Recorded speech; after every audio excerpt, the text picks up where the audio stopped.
బహుమానం ఏకమానునా రాజు వస్తున్నాడు జనులారా రాజ్యం తెస్తున్నాడు త్వరపడి వేగమెరండి ప్రియులారా ప్రభుని చేరగరండి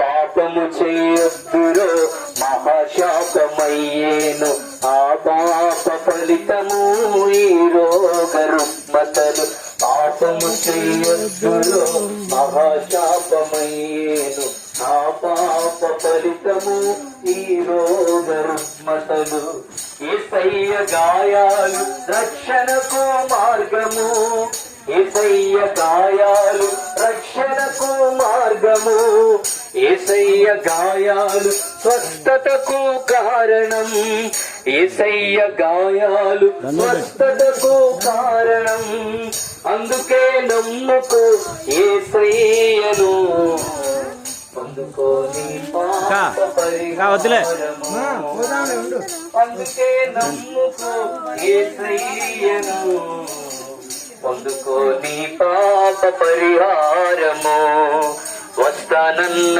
యేసురాజు రాకమానునా ఇస్తానన్న బహుమానం తేకమానునా వస్తానన్న యేసురాజు రాకమానునా తెస్తానన్న బహుమానం తేకమానునా నా రాజు వస్తున్నాడు జనులారా రాజ్యం తెస్తున్నాడు త్వరపడి వేగమెరండి ప్రియులారా ప్రభుని చేరగరండి. దేవుని పరిశుద్ధ నామానికి మహిమ కలుగును గాక. ఈ ప్రాంత ప్రజలందరికీ కూడా ప్రభు అయిన యేసుక్రీస్తు నామములో సర్వశుభాలు ప్రత్యేకమైన వందనాలు తెలియజేస్తూ ఉన్నాం. ఈరోజు మరి కొన్ని మాటలు దేవుని మాటను మీకు అందించాలని ఈ సువార్త మీకు ప్రకటిస్తూ ఉండగా దయచేసి ఆలకించాలని ప్రభు పేరిట మీకు మనవి చేస్తూ ఉన్నాం. గమనించండి, భూమి మీద మనిషి శాశ్వతమైన వాడని లేకపోతే నిత్యము ఉండేవాడని, ఈ భూమి మీద అన్ని శాశ్వతమైనవని అనేకమైన ఆలోచనలు కలిగి ఉంటాం. కానీ బైబిల్ గ్రంథం ఏం సెలవిస్తా ఉంది అని అంటే, భూమి మీద మన గుడారము అయినటువంటి ఈ నివాసము శిథిలమైపోయినను దేవుని చేత కట్టబడినది నిత్యమైనది నివాసము మనకు పరలోకమందు ఉన్నదని అపోస్తుడైన పౌలు మరి బైబిల్ గ్రంథంలో లేఖనాల్లో రాసినట్లుగా మనం చూస్తూ ఉన్నాం. చూడండి, భూమి మీద మనందరము కూడా అశాశ్వతమైన వారమే. మనందరూ కూడా శాశ్వతమైన వారం కాదు. ఏదో ఒక రోజు ఈ భూమిని విడిచిపెట్టి వెళ్ళవలసినటువంటి వారమే. ధనవంతులైన, బలవంతులైన, అందము ఐశ్వర్యం కలిగినటువంటి వారైనా, జ్ఞానము కలిగినటువంటి వారైనా, ఉన్నత స్థితి కలిగిన వారైనా, రాజులైన, సామంతులైన ఎవరైనా సరే ఈ భూమిని విడిచిపెట్టి వెళ్ళవలసినటువంటి వారే. అయితే తర్వాత ఉన్నటువంటి ఆత్మ ఎక్కడికి వెళ్తుంది అనేది మనం చూస్తే బైబిల్ గ్రంథంలో 2 మార్గాలను గురించి రాయబడింది. అది ఒకటి పరలోకమని, మరొకటి నరకమని రాయబడినట్లుగా మనం చూస్తూ ఉన్నాం. మరి ఎవరు నరకానికి పాతాళానికి వెళ్తారయ్యా అనంటే, పాపము చేయుచు అట్టి పాపములోనే మరణించేటువంటి వాడు నిత్య నరకాగ్నికి వెళ్తాడని మరి లేఖనంలో చూడగలుగుతూ ఉన్నాం. అయితే యోహాను సువార్త 3:16 ప్రకారము దేవుడు లోకమును ఎంతో ప్రేమించెను కాగా ఆయన తన అద్వితీయ కుమారునిగా పుట్టిన వాని యందు విశ్వాసముంచు ప్రతివాడు నశింపక నిత్య జీవం పొందినట్లు ఆయనను అనుగ్రహించనని మనం లేఖనాల్లో చూడగలుగుతాం. చూడండి ప్రియులరా, మనం నశించటము దేవునికి ఇష్టం లేక మనల్ని ప్రేమించినటువంటి దేవుడు పాపములోనే మనము మరణించి నరకానికి వెళ్ళకూడదని, పాతాళానికి వెళ్ళకూడదని ఆయనే మానవ రీతిగా ఈ భూమి మీదకి 2000 సంవత్సరాలకు పూర్వం ఆయన ఈ భూమి మీదకి యేసుక్రీస్తు ప్రభువారిగా దిగివచ్చి సర్వ పాప మానవాళి కోసం తన రక్తాన్ని కాచి తన ప్రాణాన్ని పణముగా పెట్టారు.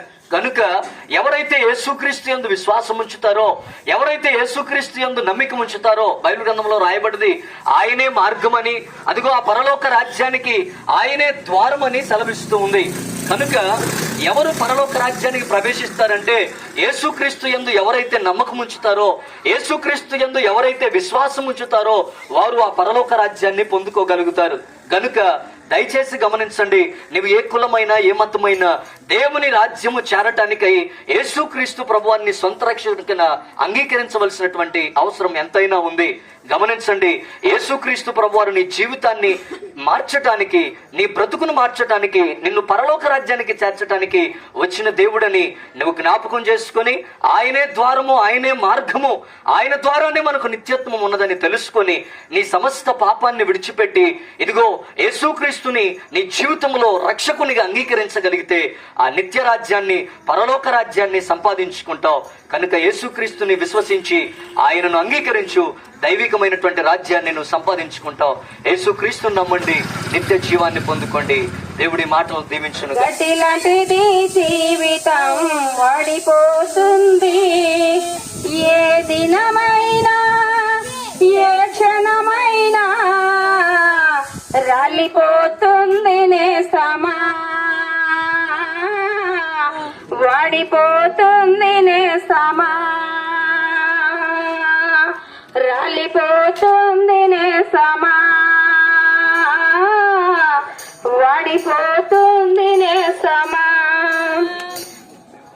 పాలరాతి పైన నడచిన గానే పట్టు వసరాలే నీవు తొడగిన గాని, పాలరాతి పైన నడిచిన గాని పట్టు వస్త్రాలే నీవు తొడగిన గాని, అందలం పైన కూర్చున్నా గాని, అందనంత స్థితిలో నీవున్నా గాని, కన్ను మోయటం ఖాయం, నిన్ను మోయటం ఖాయం, కన్ను మోయటం ఖాయం, నిన్ను మోయటం ఖాయం.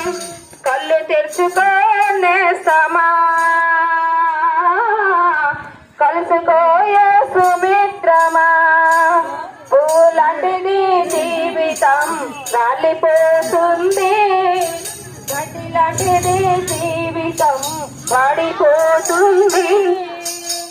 జ్ఞానముందని నీవు బ్రతికిన గాని, డబ్బుతో కాలాన్ని గడిపిన గాని, జ్ఞానముందని బ్రతికిన గాని, డబ్బుతో కాలాన్ని గడిపిన గాని, జ్ఞానము నిన్ను తప్పించదు తెలుసా. కనుక యేసుక్రీస్తు మనలందరినీ ప్రేమించి 2025 సంవత్సరాల క్రితం ఈ లోకానికి మానవునిగా వచ్చాడండి. ఆయన ఎందుకు రావాల్సి వచ్చింది అంటే, మానవునిగా వచ్చిన ప్రతి ఒక్క వ్యక్తి పాపంలో చనిపోతే పాపం వల్ల వచ్చే జీవితం ఏంటంటే నరకము. కనుక ఆ బైబిల్ సెలవిస్తా ఉంది ఏంటి అంటే, ఎవరైతే యేసు ప్రభువుని రక్షకునిగా అంగీకరిస్తారో వారందరికీ మరణంలో నుంచి జీవంలోనికి దాటి వెళ్లే ఆ గొప్ప మార్గము యేసు ప్రభువారు చూపిస్తున్నారంట. ఎలాగంటే యేసు ప్రభువారు సెలవిస్తా ఉన్నారు, నేనే మార్గమును సత్యమును జీవమును, నా ద్వారానే పరలోక రాజ్యానికి వెళ్తారని సెలవిచ్చి ఉన్నారు. కనుక పాపం వల్ల వచ్చే జీవితం మరణమైతే అట్టి మరణాన్ని జయించి తిరిగి లేచిన దేవుడు యేసు ప్రభువారు. కనుక ఈ మరణాన్ని జయించి పరలోక రాజ్యానికి, నిత్య రాజ్యానికి మనమందరం వెళ్ళాలి అంటే, ఆ రక్షణ మనకి కలగాలి అంటే మనం కావాల్సింది ఏంటంటే యేసు ప్రభువాన్ని తెలుసుకోవాలి.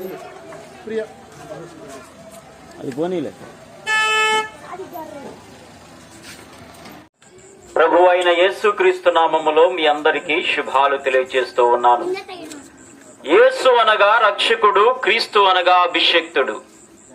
2025 సంవత్సరాల క్రితం ప్రపంచానికి నడుబొడైనటువంటి యెరూషలేములోని బెత్లెహేం అనే కుగ్రామములో కన్య మరియ గర్భాన దేవాది దేవుడు సకల చరాచర సృష్టిని కలగజేసినటువంటి ఆ దేవుడు నరవతారిగా, మానవ రూపిగా యేసుక్రీస్తు యొక్క నామాన్ని ధరించి ఈ లోకానికి రావలసి వచ్చింది.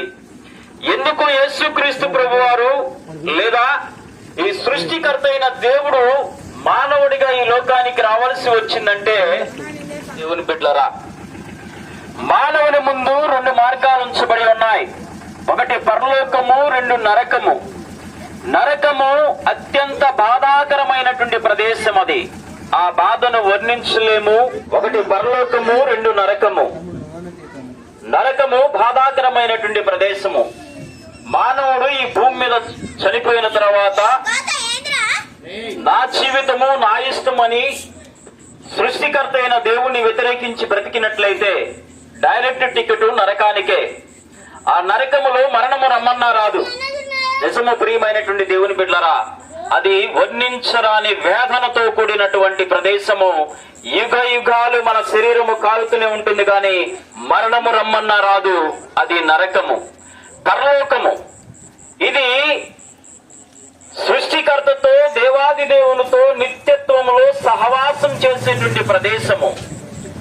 నిత్యుడైనటువంటి దేవుణ్ణి, సృష్టికర్త అయిన దేవుణ్ణి తెలుసుకొని దేవుడున్నాడనే భయముతో బ్రతుకుతూ పరిశుద్ధులుగా నమ్మకస్తులుగా బ్రతుకుతున్నటువంటి వారికి దేవుడు తయారు చేసినటువంటి ఒక అద్భుతమైనటువంటి నిత్యత్వము, అదే పరలోక రాజ్యము. దేవుడు స్వయంగా యేసుక్రీస్తు ప్రభు వారే మానవాళికి చెప్తున్నటువంటి అమూల్యమైనటువంటి సందేశం ఏంటంటే, పరిశుద్ధ బైబిల్ గ్రంథంలోని యోహాను సువార్త 14వ అధ్యాయము 6వ వచనంలో, నేనే మార్గమును సత్యమును జీవమునై ఉన్నాను, నా ద్వారా తప్ప ఎవరును పరలోక రాజ్యానికి రాలేరు అని చెప్పి స్పష్టంగా దేవుడే మానవాళికి తెలియజేస్తా ఉన్నాడు. సర్వ మానవాళికి, విశ్వ మానవాళికి యేసుక్రీస్తు ఇస్తున్న వారి అమూల్యమైనటువంటి అత్యున్నతమైన సందేశం ఏంటంటే, ఒకటే ఒకటి సందేశము ప్రపంచ మానవాళికి ఇస్తుంది. నిన్ను వలె నీ పొరుగువాన్ని ప్రేమించుము, పాపాన్ని విసర్జించి పరిశుద్ధంగా నమ్మకంగా యథార్థంగా బ్రతుకుము, నీ బాల్య దినముల యందే నీ సృష్టికర్త ఎవరో, నీ దేవుడు ఎవరో జ్ఞానము కలిగి తెలుసుకోమని చెప్పాడు. ఈ 3 విషయాలు ప్రపంచ మానవాళికి దేవుడు తెలియజేసినటువంటి అమూల్యమైనటువంటి సందేశము. యోహాను సువార్త 3వ అధ్యాయము 3వ అధ్యాయం 16వ వచనంలో, దేవుడు లోకమును ఎంతో ప్రేమించును, కాగా తన అద్వితీయ కుమారునిగా పుట్టిన వాని యందు విశ్వాసం ఉంచువాడు నశింపక నిత్య జీవం పొందినట్లు ఆయనను అనుగ్రహించును. అవును ప్రియమైనటువంటి దేవుని బిడ్డలారా, యేసుక్రీస్తు ప్రభు ప్రేమామయుడు. ఆయన ప్రేమకు అవధులు లేవు. తల్లిదండ్రుల ప్రేమ కంటే, కన్నబిడ్డల ప్రేమ కంటే, స్నేహితులు, శ్రేయభిలాషులు, శత్రువుల ప్రేమ కంటే కూడా అత్యున్నతమైన ప్రేమతో ప్రేమిస్తున్నవాడు నేను ప్రకటిస్తున్న ప్రభు అయిన యేసుక్రీస్తు. మానవ జీవితం నీటి మీద బుడగలాంటిది. యాకోబు పత్రిక 1వ అధ్యాయం 27వ వచనం, ఓ మానవుడా, నీ జీవం మేపాటిది, ఇంతలో కనిపించి అంతలో మాయమయ్యే ఆవిరి వంటిది కాదా, రాలిపోయే గడ్డి పువ్వు లాంటిది కాదా. కనుక మానవ జీవితం ఈ భూమి మీద శాశ్వతం కాదు. ఏ క్షణం ఏం జరుగుతుందో చెప్పలేము. కనుక ఈ రెప్పపాటు జీవితానికి హంగులు, ఆర్భాటాలు, కక్షలు, కార్పణ్యాలు, అసూయ, ద్వేషము ఇవి అవసరం లేదు. ప్రియమైనటువంటి దేవుని బిడ్డలారా, భూమి ఆకాశములు గతించిన నా మాటలు గతించు అని చెప్తున్నాడు దేవుడు ప్రభు అయిన యేసుక్రీస్తు. కనుక నువ్వు ఏ పరిస్థితుల్లో ఉన్నా, ఏ స్థితిగతుల్లో ఉన్నా, చీకటిలో ఉన్నా, పాపములో ఉన్నా, లేకపోతే ఇంకొక పరిస్థితుల్లో ఉన్నా కూడా నీ బ్రతుకును మార్చగలిగిన వాడు నేను ప్రకటిస్తున్న ప్రభు అయిన యేసుక్రీస్తు. చీకటిలో ఉన్న వారికి వెలుగును, అవినీతిలో ఉన్న వారికి నీతిని, పాపములో ఉన్న వారికి పరిశుద్ధతను, పాపికి పరిశుద్ధ లోకాన్ని, పరలోక రాజ్యాన్ని ఇచ్చేటువంటి వార్త నేను ప్రకటిస్తున్న యేసుక్రీస్తు వారి యొక్క వార్త. కనుక ప్రియమైనటువంటి దేవుని బిడ్డలారా, నువ్వు ఇంట్లో ఉన్నావో, టీవీ చూస్తున్నావో, లేకపోతే ఏ పనిలో ఉన్నావో ఈ వాక్యం వింటూ ఉన్నావేమో. కనుక ఈ వార్త, ఈ శుభవార్త, ఈ సువార్త ఈ గల్లీకి, నీ ఇంటి దగ్గరికి వచ్చింది అంటే నీ పట్ల దేవుని సంకల్పం అత్యున్నతమైనదని చెప్పి గమనించు. జ్ఞానాన్వేషణ చేయి, సత్యాన్వేషణ చేయి. నరకాన్ని తప్పించి పరలోక రాజ్యానికి తీసుకెళ్లేది ఎవరో, నువ్వు జ్ఞానాన్వేషణ చేయమని చెప్పి ఈ విధంగా జీవిస్తున్నాడు. ఇది చాలా కీలకమైనది. మీరు ఈ లోకానుసారంగా జీవించినట్లయితే మీరు నరకానికి వెళ్తారు. మీరు లోకంలో దేవుని తెలుసుకొని దేవుని చిత్తానుసారంగా జీవించినట్లయితే మీరు పరలోకానికి వెళ్తారు. ఈ సాయంకాల సమయంలో మేమందరం కూడా మీ మధ్యకు వచ్చి మాటను తెలియజేస్తున్నాము. మీరందరూ కూడా ఈ లోకంలో దేవుని నమ్ముకుని జీవించవలసిందిగా కోరుచున్నామండి. మీరు ఏం చేస్తున్నారనేది చాలా కీలకమైనది. మేము ఈ విధంగా తెలియజేస్తున్నాం. మీరు జ్ఞాపకం చేసుకోండి. మీరు దేవుని మాటలు తెలుసుకొని దేవునికి అనుకూలంగా జీవించినట్లయితే మీరందరూ కూడా నిత్య రాజ్యాన్ని బహుమానంగా పొందుకుంటారు. మీరు ఈ లోకంలో ఏం చేస్తున్నారో మీరు పనిలో బిజీగా ఉండవచ్చు, కానీ ఈ సాయంకాల సమయంలో మా మాటలు మీకు చేరుకున్నట్లయితే మీరు కొద్ది నిమిషాలు జ్ఞాపకం చేసుకోండి. మీరు దేవుణ్ణి తెలుసుకోండి, మీకు ఇచ్చిన కరపత్రం. కాబట్టి మనిషి దేవుని దగ్గరికి వెళ్లే మార్గాన్ని మర్చిపోయాడు.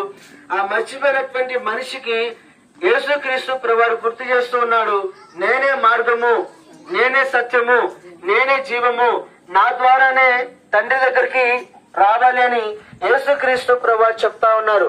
ప్రియమైన వారులారా, యేసుక్రీస్తు ప్రభువారిని నమ్ముకుంటే మనము పరలోకానికి వెళ్ళేటటువంటి మార్గము మర్చిపోయినా కానీ యేసుక్రీస్తు ప్రభువారు మరలా రెండవ రాకడలో వస్తాడు. ఆయన మనల్ని పరలోకానికి తీసుకొని వెళ్తాడు. కాబట్టి యేసుక్రీస్తు ప్రభువారు మనలను ఖచ్చితంగా రక్షిస్తాడు అనడానికి సామర్థ్యమైనటువంటి దేవుడండి. ఆయన రక్షకుడు. ప్రియమైన వారులారా, మనము రక్షించబడి పరలోకంలో యుగయుగాలు దేవుడితో కలిసి ఉండాలి అంటే పాపం చేసినటువంటి వ్యక్తి పరలోకాన్ని చేరుకోలేడు. ఎందుకు అనంటే పరలోకము పవిత్రమైనది, దేవుడు పరిశుద్ధుడు. కాబట్టి పాపి అయినటువంటి మనిషికి పరలోకంలో స్థానం లేదు. కాబట్టి ఈ పాపిగా ఉన్నటువంటి మానవుని కొరకు పరిశుద్ధుడైనటువంటి యేసుక్రీస్తు ప్రభువారు తన స్వరక్తం ఇచ్చి మన పాపములను కలువరి శిలువలో ఆయన రక్తాన్ని చిందించి మనల్ని క్షమించి మనల్ని పరిశుద్ధపరిచారు. ఈ పరిశుద్ధపరచబడినటువంటి ఈ రక్షణ ఎప్పుడు మనకు వర్తిస్తుంది అంటే మనము యేసుక్రీస్తు ప్రభువాని నమ్మినప్పుడు, ఆయన యందు విశ్వాసం ఉంచినప్పుడు, ప్రభువా నా పాపములు క్షమించండి.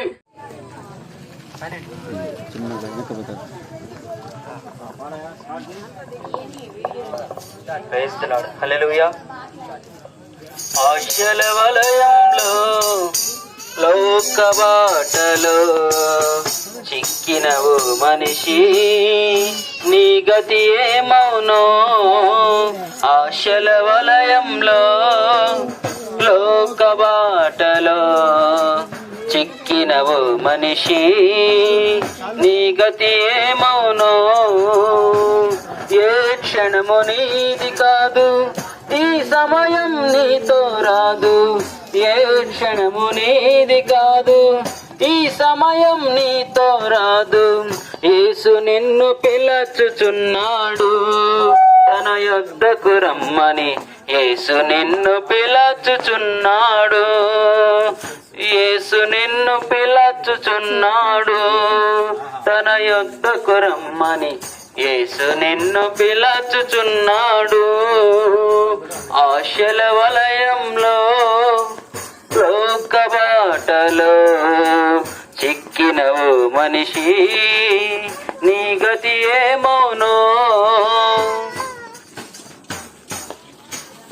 కులం నాది మతం నాదని భావమెందుకు, బలం నాది ధనం ఉందని గర్వమెందుకు.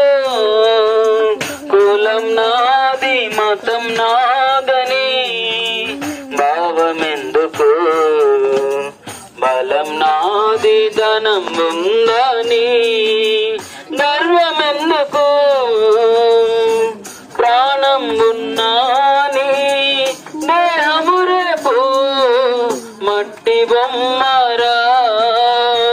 మట్టి బొమ్మ చివరి మజిలి ఎన్నటికైనా మట్టిలోకి రా. ప్రాణం ఉన్నాని దేహము రేపు మట్టి బొమ్మరా. మట్టి బొమ్మ చివరి మజిలి ఎన్నటికైనా